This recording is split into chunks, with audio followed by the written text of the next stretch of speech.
video with the Pearl Girls. I have a message for Jeric, and I hope I'm pronouncing your name correctly, but this is really for anyone. Jeric emailed me and said his wife has a pair of pearl earrings that are peeling. And so he wants to get her another pair of pearl earrings that won't peel. Makes great sense, right? We've got our pearl earrings, we want them to last. There are two different types of pearls that can peel.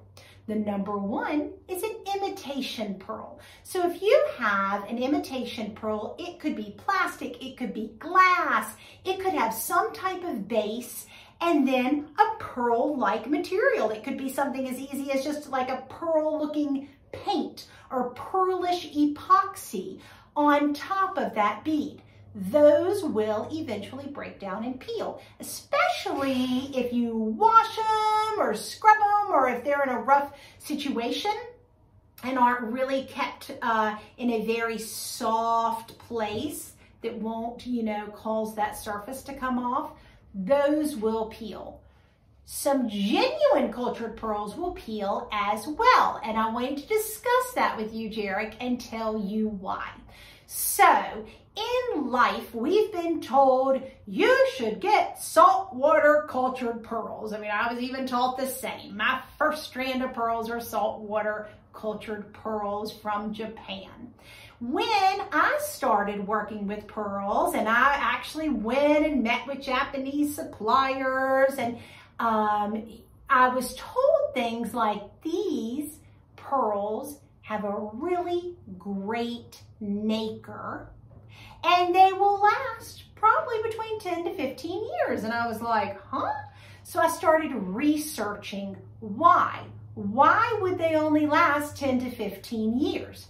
And the answer is in the amount of nacre on those pearls. And in Japanese Akoya pearls, it's generally less than 1 millimeter. At least that's the requirement to call it an actual pearl. So I wanted to explain to you why that is. So we have an oyster. This is actually a freshwater mollusk, but let's say it's a saltwater oyster. In most saltwater productions, in the Japanese Akoya pearl production, what they do is they take a bead to nucleate the oyster. What does that mean? Okay, so all shells are made of mother of pearl. The same material that a mollusk uses to make a pearl is the same material it uses to make its shell. And if you can imagine, when a shell is growing, it excretes a liquid that hardens as the shell grows. When there is an irritant placed in the soft tissue body of a mollusk, it releases that same material to coat the irritant. It's a protective mechanism of the mollusk. So cool. But it turns into a pearl. They work it, they layer it, they work it. All that mollusk is doing is trying to make itself feel better. Eventually, if it can work that pearl right on out of its soft tissue body, it's super excited. We aren't, because there's the pearl on the bottom of the ocean floor. Wham, wham, would have been so beautiful. But that mollusk is just trying to protect itself. So in a cultured pearl industry, what we do is we insert an irritant to cause that oyster to want to cover the irritant and make a pearl. In Japanese saltwater Akoya production, the irritant that they insert is a mother of pearl bead. What is a mother of pearl bead? We know the mother of pearl is just the same material that the shell is made of. It's like the mother of the pearl that's being formed, right? So these shells can be fashioned into beads. And I've got one here, which is why I've got my little fingers like this the whole time. Here's a whole strands of them. So you can see they're super white. They don't look like pearls, right? They don't have the same nacre. They look a bit more like an actual shell. So that's a mother of pearl bead. We take that bead and insert it into the soft tissue body in order for the oyster to form a pearl on top of this nucleus. This becomes the nucleus, kind of that inner part, and the pearl is formed on top.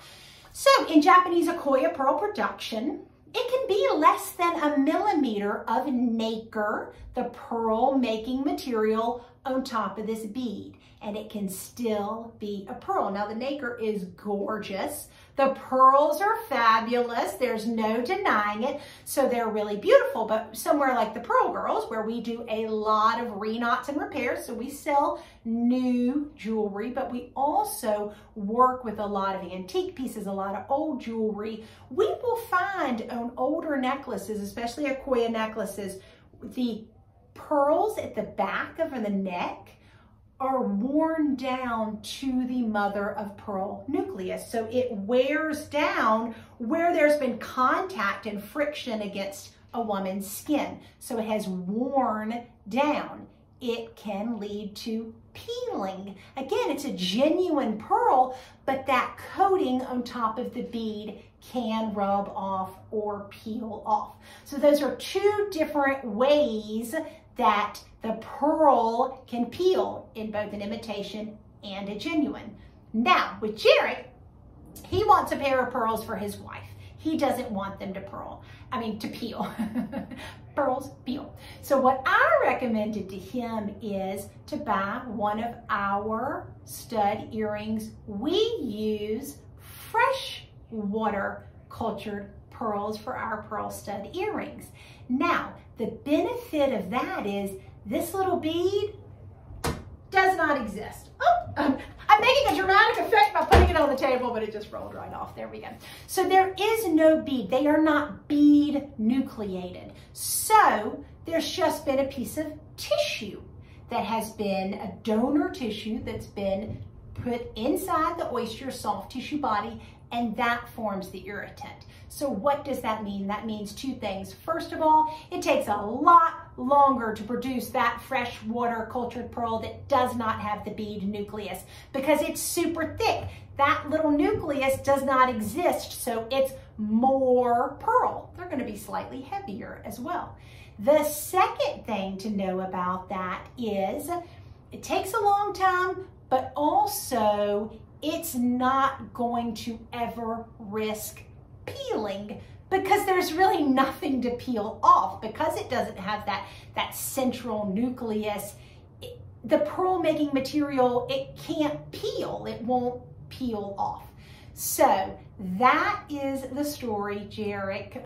So when I say to you, I recommend our fresh water cultured pearl earrings, they will not ever risk peeling because they are all nacre. The whole pearl is just pearl making material. I hope that helps in your buying decision. Thank you so much for reaching out to the Pearl Girls, and thank you all so much for listening. Bye.